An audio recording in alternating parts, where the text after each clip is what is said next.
Bonjour à tous, bienvenue sur Only a Giant Podcast numéro 166. Moi c'est Plax, je suis avec Thiergo. Comment vas-tu mon cher Thiergo? L'hiver arrive en Australie.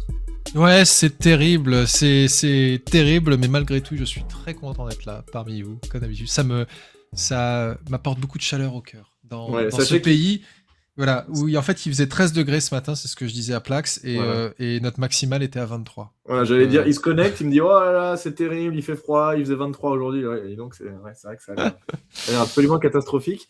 On va parler d'actualité au moment où on enregistre le podcast. On est à un peu plus d'une semaine de la draft. On va faire un autre podcast, j'espère, entre celui-ci et la draft, qui sera une vraie preview draft. Là, on va en parler un petit peu, mais ce ne sera pas l'objectif de parler de la NCAA. Vous savez qu'on n'est pas nous-mêmes des grands experts de NCAA et qu'on va faire appel, du coup, à un consultant, à un analyste surprise.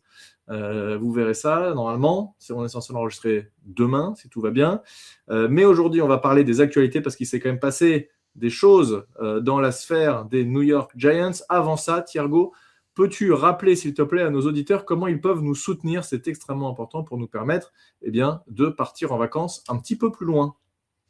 Ouais, un petit peu plus loin. Alors avec les prix du pétrole en ce moment, va falloir nous soutenir très très fort hein, si on veut aller plus loin que Melun. Surtout pour moi, parce que Melun, c'est pas la porte à côté. Ouais. Mais alors déjà, si vous voulez nous soutenir, abonnez-vous. Likez sur quelle que soit la plateforme à laquelle vous êtes, et même si c'est juste liker un tweet, etc. Déjà, ça apporte de la visibilité, c'est un énorme soutien. Et si vous voulez faire un peu plus que ça, vous pouvez aller sur patreon.com/onlyagiantpodcast et vous pouvez choisir l'une des différentes options de soutien financier qui sont disponibles. Alors vous avez le niveau Lawrence Steins à 3 euros, pas dollars, pardon. Abdul Carter à 10 euros. Plaxico Burress à 30 euros. Et puis enfin, le niveau Eli Manning à 100 euros. Chacun avec des niveaux de récompenses et de goodies un peu différents. Hein. Plax se charge de vous envoyer tout ça. Et bien entendu, on en profite aussi pour remercier nos contributeurs actuels, mais aussi ceux qui l'ont fait par le passé. Il y en a qui viennent. Donc, vous faites comme vous voulez et nous, ça nous aide énormément. Voilà, faites de votre mieux. Et si vous ne pouvez pas, comme tu l'as dit, le moindre like est le bienvenu, le moindre abonnement, évidemment aussi, est le bienvenu et nous permet d'avoir plus de légitimité, de pouvoir faire plus de choses. Donc, c'est top. Et j'ai entendu dire que si on obtenait un certain nombre de likes de follow sur le compte de Only a Giant, Plax allait commencer un OnlyFans.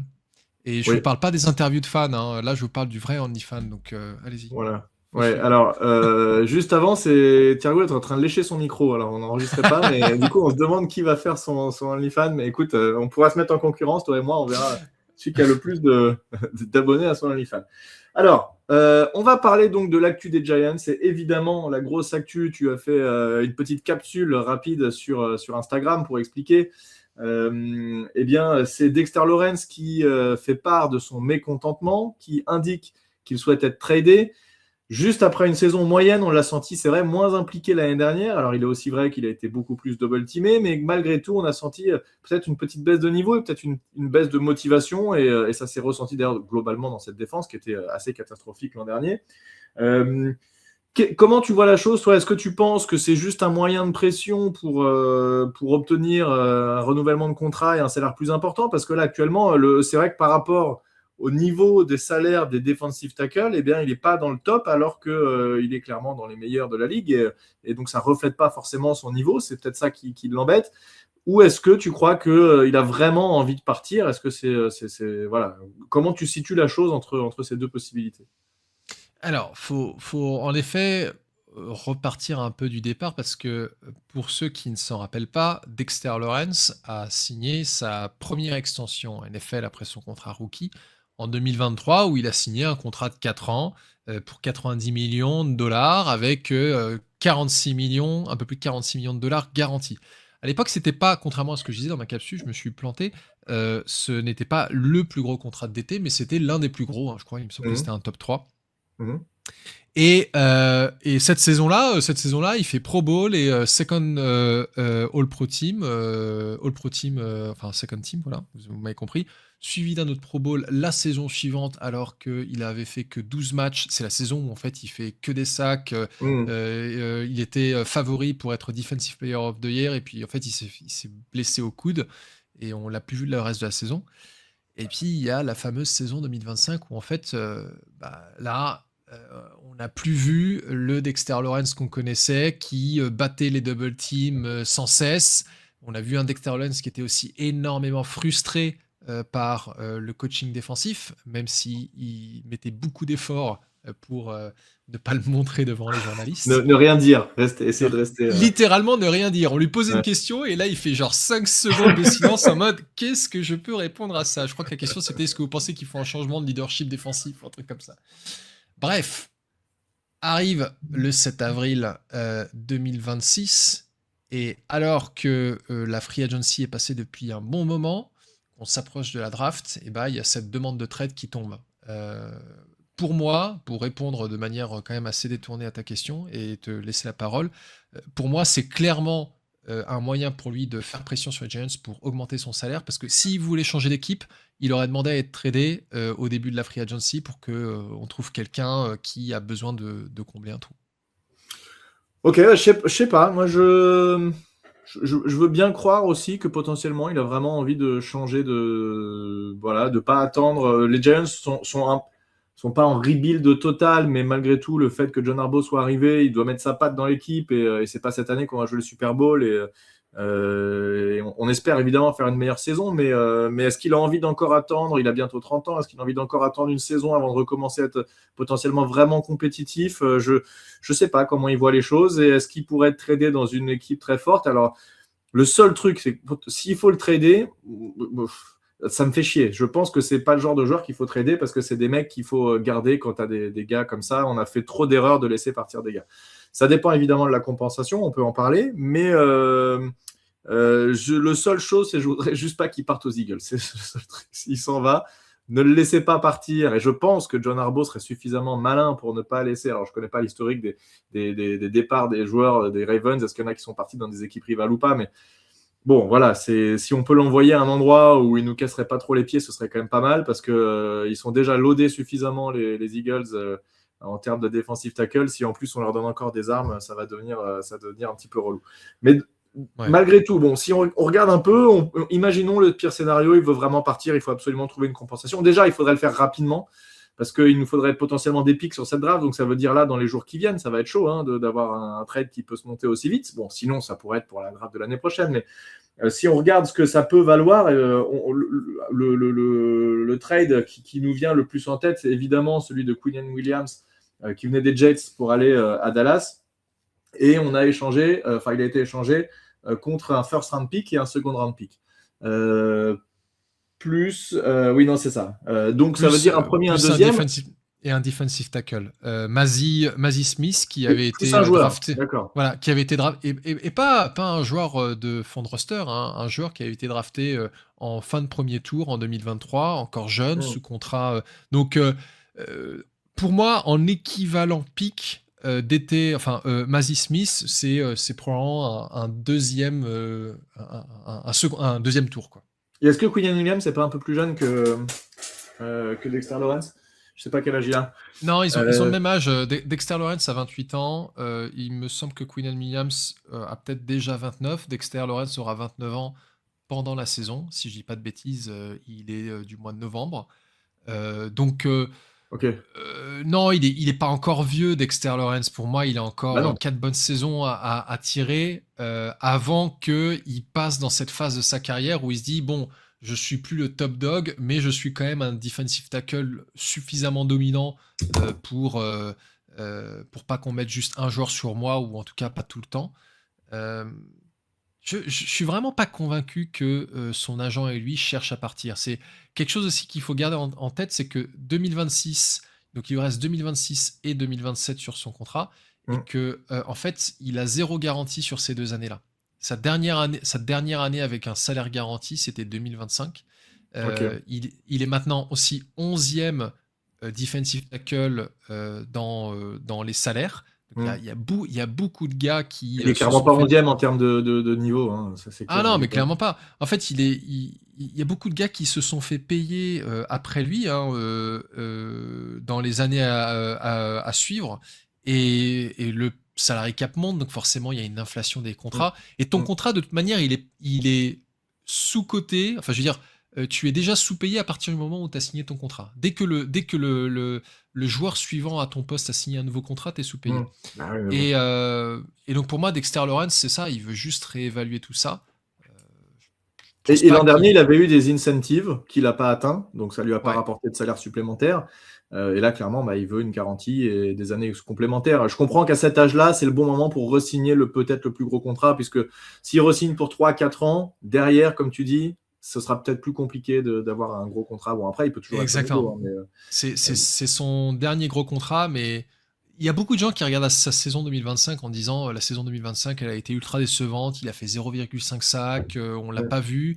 On se rappelle de Carl Banks qui lui a un peu craché dessus en disant Ouais. il bosse pas.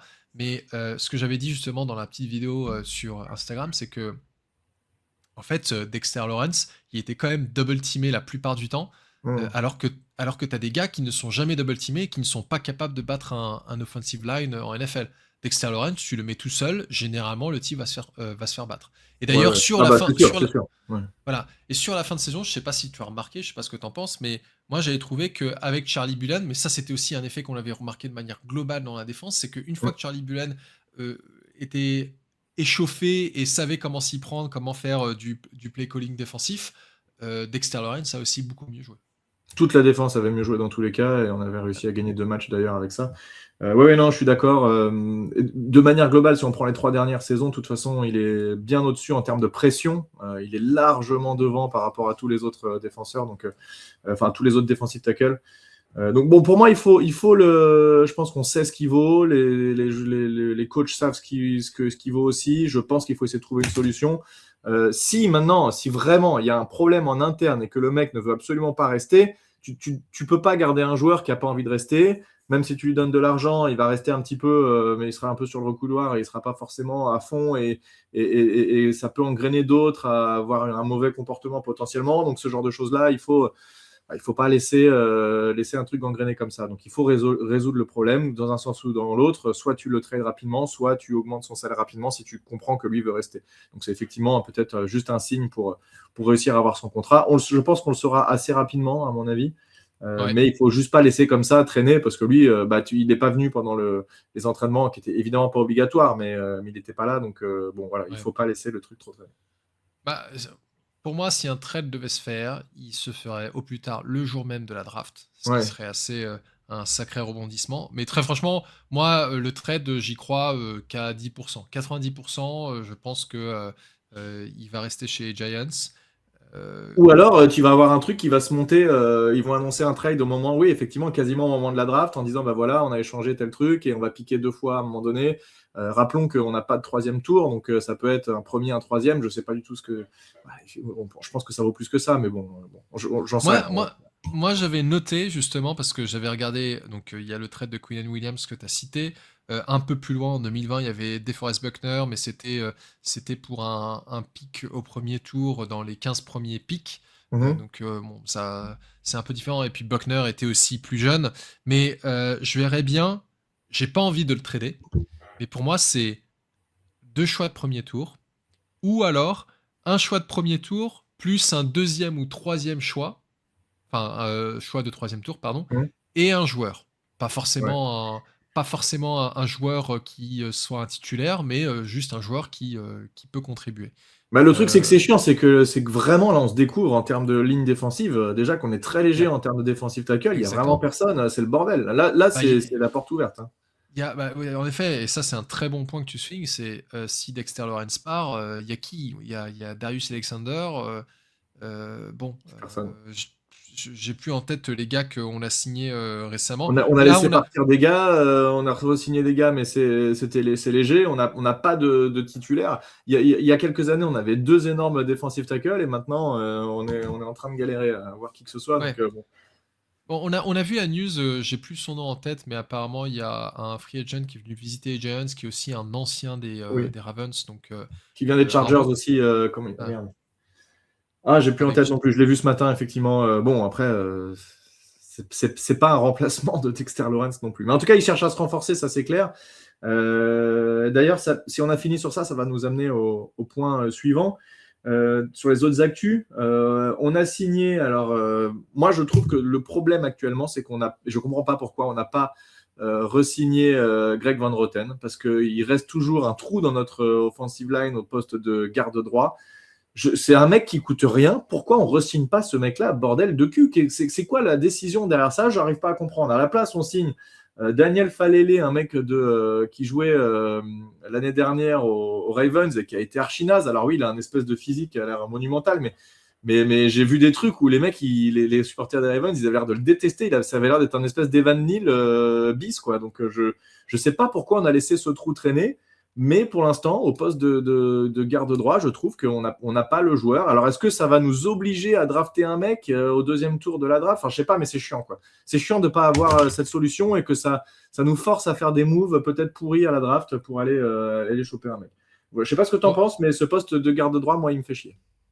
ouais, non mais alors à mon avis, si on avait gardé Carmen Bricillo, et Greg Van Roten serait de retour directement. Je pense qu'avec la décision de laisser Bricillo partir, de prendre un nouveau coach d'offensive line, on rappelle, c'est un gars qui vient des Browns. euh, il doit y avoir clairement une philosophie chez John Harbaugh qui Ouais. est différente, et il doit se dire Van Roten, il va pas m'aider, il va pas, à son âge, il va pas pouvoir s'adapter à ce que je veux faire. C'est si je voulais leur accorder le bénéfice du doute, c'est en tout cas c'est ce que je pensais. Fallait au-delà du fait que son nom me fait beaucoup rigoler. Ouais, j'ai vu aussi, il y a beaucoup de gens qui ont fait circuler des vidéos où il se fait complètement battre.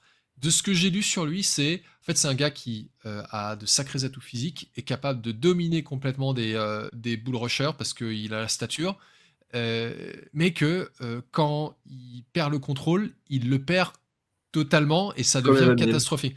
Donc oui, non, fait ce que Evan Neal, il a même pas des bons moments, quoi. C'est peut-être c'est peut-être là où Oh, fallait les. il en a eu sur du run block, en vrai. Mais sur des pass block, il y a des moments, je sais pas si tu te souviens, à un moment donné, il se retrouve à courir dans le mauvais sens. Enfin, Ouais, il ouais, laisse ouais. passer le mec, il se retourne dans l'autre sens, mais c'est complètement stratosphérique, quoi. C'est n'importe Ouais. quoi.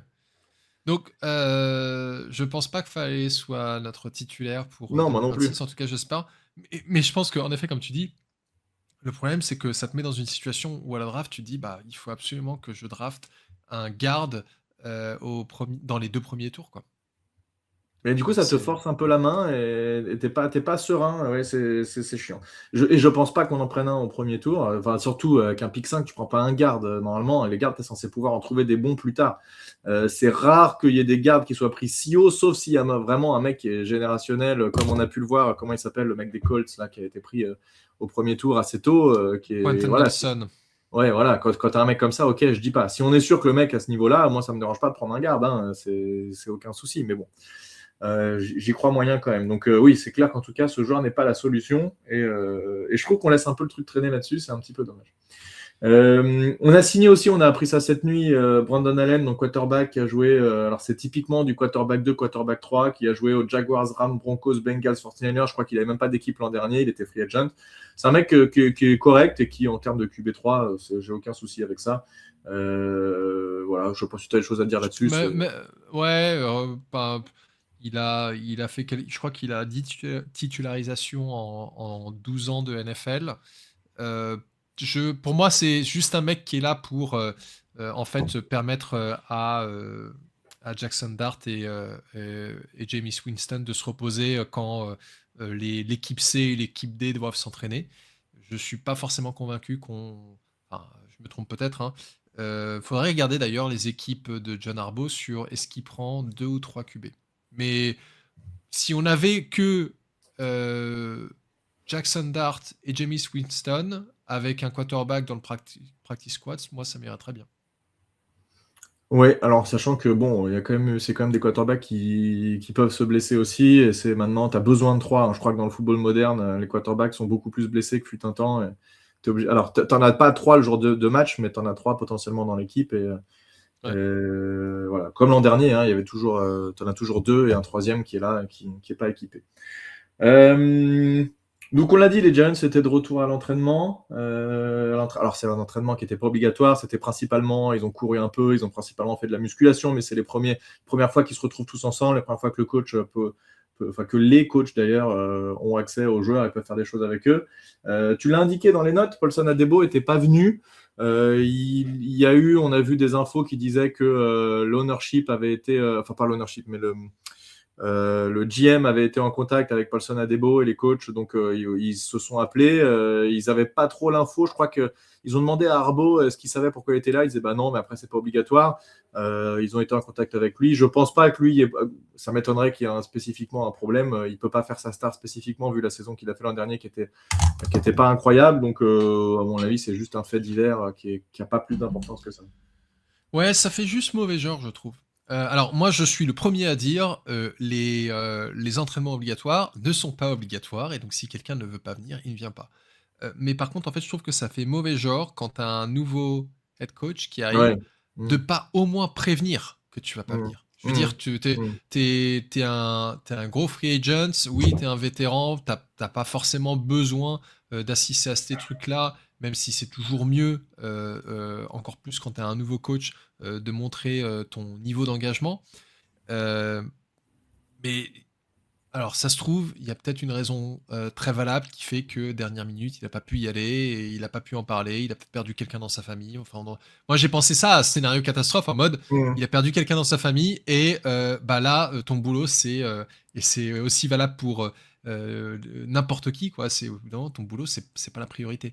Mais si on met l'hypothèse du scénario catastrophe de côté, je pense que les autres scénarios où il dit il a pas envie, il a quelque chose de prévu, il veut s'entraîner tout seul, bah, en fait, qu'est-ce qui t'empêche d'appeler Ouais. l'équipe en disant je vais pas venir pendant la première semaine, mais je vais faire ça, ça, ça et ça, et je serai là à ce moment-là. D'ailleurs, il a un bonus, il a un roster bonus de 250 000 dollars qu'il ne gagne que si il participe à 84,5% du programme d'entraînement, y compris les entraînements volontaires.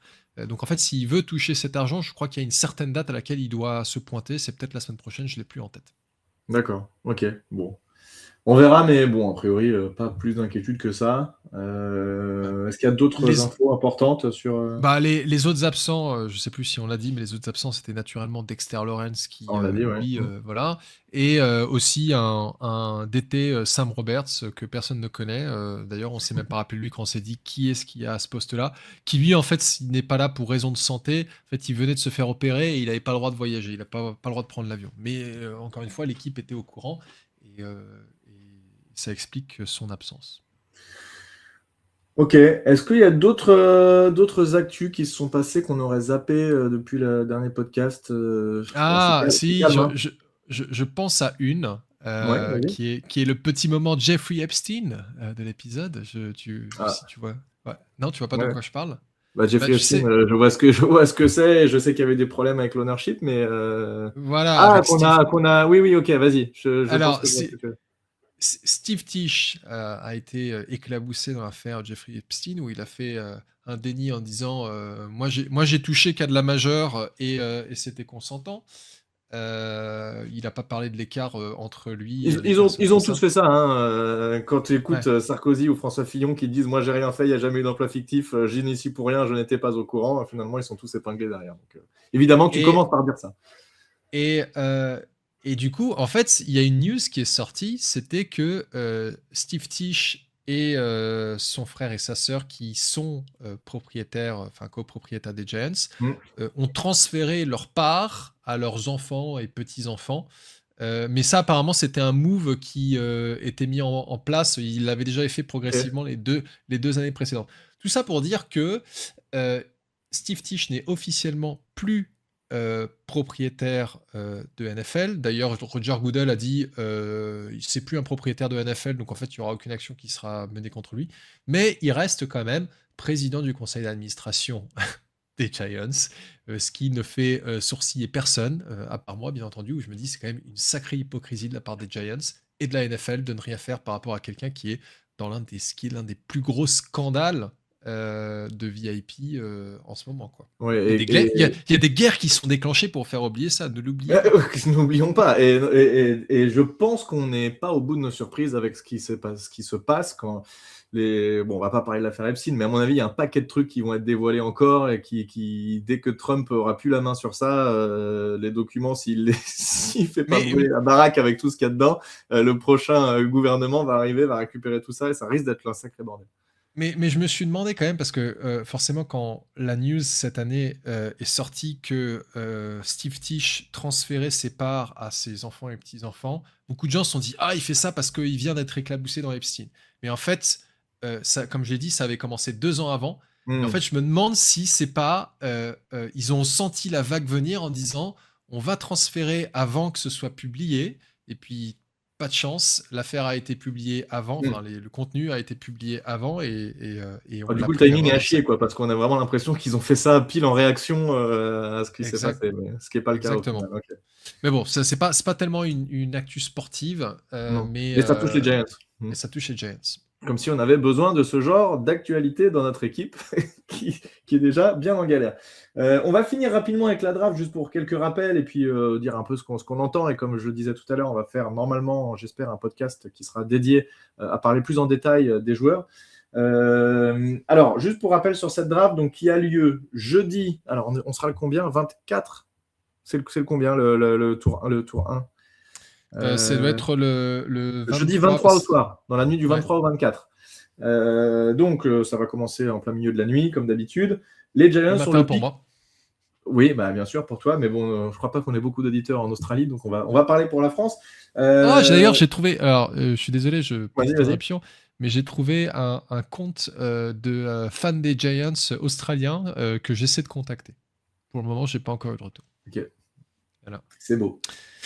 Donc, les pics. Round 1, le pic numéro 5. On a ensuite au tour 2 le pic numéro 37, ce qui est le 5e pic du 2e tour en réalité. Et ensuite, on n'a absolument aucun pic jusqu'au 105. Donc, ça fait quasiment 70 joueurs sélectionnés sans qu'on puisse faire quoi que ce soit. C'est là où je pense. Donc, on rappelle, c'est ce pic qui a été échangé, si je dis pas de bêtises, tu me dis si je me trompe, Thiergo, mais qui a été échangé l'année dernière pour pouvoir remonter au premier tour et récupérer Jackson Dart. Donc, on a un trou à ce moment-là dans cette sélection. Et à mon avis, ça m'étonnerait qu'on laisse passer 70 sélections sans faire quoi que ce soit. Donc, je pense qu'il y aura quelque chose qui sera tenté, des échanges, j'en sais rien. On n'a pas parlé de Thibodeau, mais Thibodeau, c'est le joueur qui revient sur la table à chaque fois qu'on parle de potentiel draft. Donc, pourquoi pas échanger Thibodeau, récupérer un 3e tour, ça pourrait avoir du sens.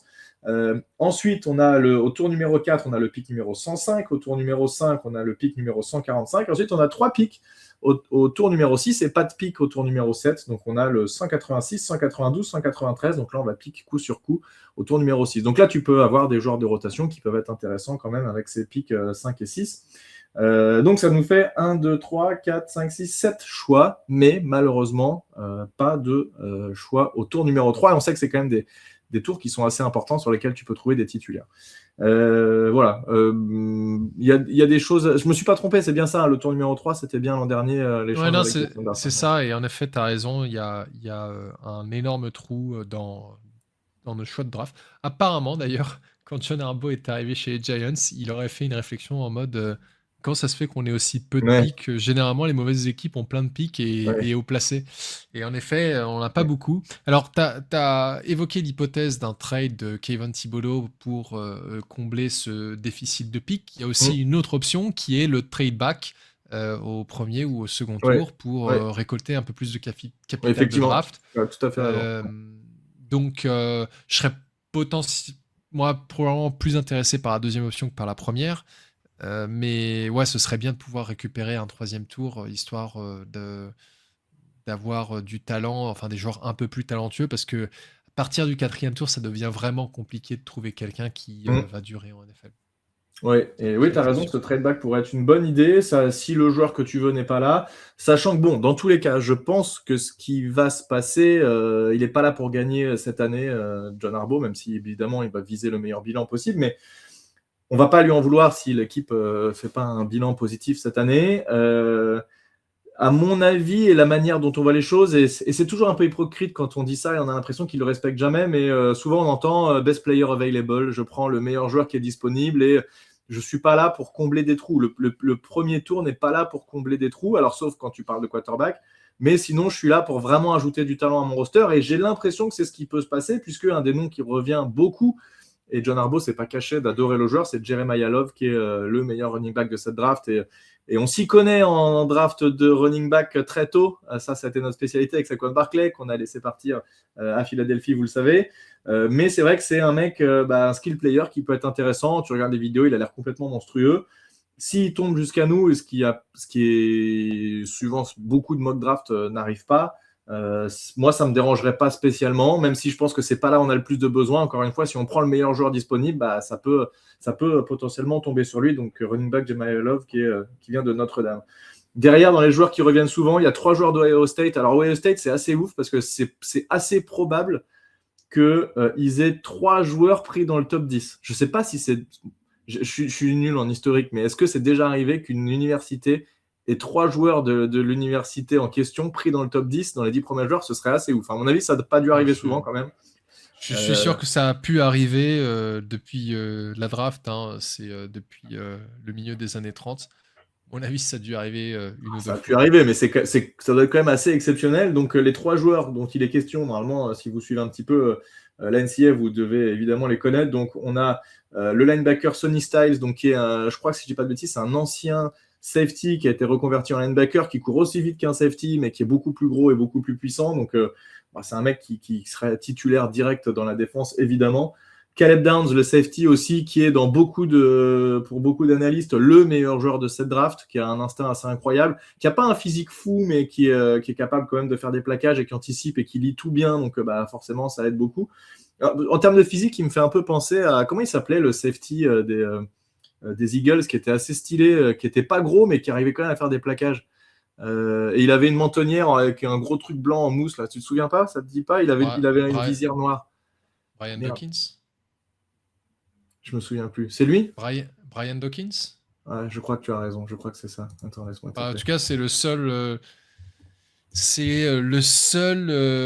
safety des Eagles stylé que je connaisse. Oui, c'est lui qui avait ça, une espèce de giga mentonnière avec je sais pas ce qu'il avait mis, bref. Et oui, c'était lui. Et il me fait penser, parce que je crois qu'il n'avait pas un physique monumental, mais il savait jouer au football, quoi. Donc ça lui permettait de faire les plaquages. Et le troisième joueur, c'est Carnell Tate, le wide receiver, qui est a priori le meilleur wide receiver de cette draft, mais qui, sur ce que j'ai pu écouter, ne vaudrait pas un 5e tour, un 5e choix de draft, puisque on sait pas la draft quand on a récupéré Malik Nabers où il y avait 3 joueurs qui auraient pu être pris très tôt. Là, on est à un niveau peut-être un peu en dessous, donc ce serait peut-être un peu cher payé de le prendre tout de suite. Moi, le seul problème que je vois dans tous ces joueurs qu'on a cités, c'est un running back. En fait, le salaire du joueur dépend sur le premier tour. Je crois que c'est comme ça et c'est peut-être un peu pareil partout, mais le salaire du joueur dépend du choix que tu as pris. Donc ça veut dire qu'on est obligé de payer très cher un running back. Et ce qui est un peu à l'envers de la philosophie quand même de Joe Shane jusqu'ici. Mais on sait que c'est plus forcément Joe Shane qui a toutes les clés en main. Donc voilà, je sais pas. Qu'est-ce que tu en penserais, toi, récupérer un running back au pick 5? Ça t'évoque quoi? Tu dirais OK si le mec est très fort, ou tu dirais fais chier de mettre autant d'argent là-dessus? C'est pas une question d'argent pour moi. C'est pas une question d'argent parce que, en effet, le salaire d'un rookie est indexé sur le moment où il est drafté et non pas sur sa position. Donc, que tu prennes un running back, un tackle, un quarterback, ce sera le même prix un punter, par exemple. Un punter, exactement un punter. Mais bon, là, ce serait quand même un peu exagéré. J'ai pas regardé Jeremiah Love. Je sais, j'ai entendu beaucoup de choses sur lui. J'ai pas encore regardé. J'ai commencé à regarder des vidéos de Sonny Styles, ça me plaît beaucoup, de Caleb Downs, parce qu'en fait, personnellement, j'ai plus une préférence pour prendre un joueur défensif sur cette draft. Mais ouais, moi aussi. Love, en fait, Je comprendrais pas la logique de drafter un running back alors qu'on vient de se débarrasser d'un top running back et surtout alors qu'on a des trous ailleurs, quoi. Pourquoi est-ce que tu vas prendre un running back sachant que tu as besoin d'améliorer ta ligne Parce que best offensive? player available, c'est exactement ça. C'est si on décide de prendre le meilleur joueur disponible, alors ce serait potentiellement lui. Ouais, mais bon, le problème c'est qu'un running back sans ligne offensive, ça va nulle part, quoi. Donc Ouais, bon. on l'a vu avec Saquon Barkley et on a vu que justement avec des running backs de moindre talent, sans dire qu'ils n'ont pas de talent parce qu'ils en ont beaucoup, bah, ça marchait très très bien parce que la ligne offensive était améliorée. Euh, donc non, pour une fois, je suis plutôt contre alors que j'étais quelqu'un qui était entièrement pour Saquon Barkley. Euh, et puis, receveur, j'ai pas tellement d'avis parce que je sais pas ce que vaut Carnell Tate. Ça pourrait être intéressant d'avoir un deuxième bon receveur de l'autre côté de Mike Neighbors, mais c'est pas la priorité non plus. Mais tu pourrais, si tu parlais de ce fameux trade down, on pourrait tout à fait trade down et récupérer un wide receiver. Là, ça aurait du sens. On pourrait trade down et récupérer un wide receiver et un guard. Là, je pense que c'est quelque chose Ah, mais ce serait top. qui pourrait se faire. Ce serait pas mal, justement, parce que tu descends entre le 10 et le 15e pick. Tu as des joueurs qui sont encore de très grande qualité, et puis tu c'est clair. récupères des picks en plus. Tu peux vraiment renforcer ton équipe tout en gardant cette philosophie de best player available. Ouais, complètement, je suis d'accord. On parlait pour rigoler, et je vais te faire un trivia pour finir ce podcast. On parlait pour rigoler punter au premier tour. Est-ce que tu sais qu'il y a eu un kicker qui a déjà été drafté au premier tour dans les années récentes? Est-ce que tu sais qui c'est? Ah, dans les années récentes. Ouais. Alors, quand tu dis récent, c'est Alors, 5 à ça 10, devait 5 à être, 10 ans ou 30 ans? on est en 2026, alors attends, je vais regarder la date exacte, je dirais une vingtaine d'années. Oui, oui, c'était la draft 2000, il y a 26 ans. C'est Sébastien Putain, c'est lui. Janikowski. Bravo, mon cher Thierry. J'ai essayé de me rappeler de son nom de famille. Mais oui, alors, il était un peu gros en plus, ce type, mais il avait une jambe de malade. Et c'est les Raiders qui l'ont fait parce qu'il n'y a que les Raiders pour faire une connerie pareille. Je suis d'accord, il n'y a que les Raiders pour faire un truc comme ça. Et il était bon, hein, mais est-ce que tu avais envie de payer aussi cher et d'avoir un mec comme ça? Mais oui, effectivement, Janikowski, qui était, je crois, gaucher d'ailleurs. Ouais. Quand tu l'avais sur Madden, moi j'aimais bien le récupérer sur Madden parce que du coup tu pouvais faire des field goals d'à peu près n'importe où. Tu faisais des field goals de 70 yards, ça n'avait aucun sens. Ouais. Bon, en tout cas, bravo Thierry pour ce trivia qui ne t'a pas surpris. Tu as réussi à répondre. Eh bien, écoutez, merci à tous d'avoir suivi ce podcast. On va donc se retrouver normalement dans quelques jours, au moment où vous allez écouter ce podcast. Devrait sortir un autre podcast dédié vraiment à la draft. On va analyser beaucoup plus les joueurs, surtout sur les premiers tours. Parler des éventuelles compensations et de ce que ferait, est-ce qu'on va trade down, est-ce qu'on va pas trade down, on verra ça. Et ensuite, eh bien, on se retrouvera après la draft pour faire le bilan de cette draft avec un retour sur tous les joueurs qu'on aura récupérés et ce que ça peut impacter sur notre saison. Merci Thierry d'avoir été présent sur ce podcast et on vous dit à très bientôt sur Only a Giant Podcast. À plus tout le monde, salut.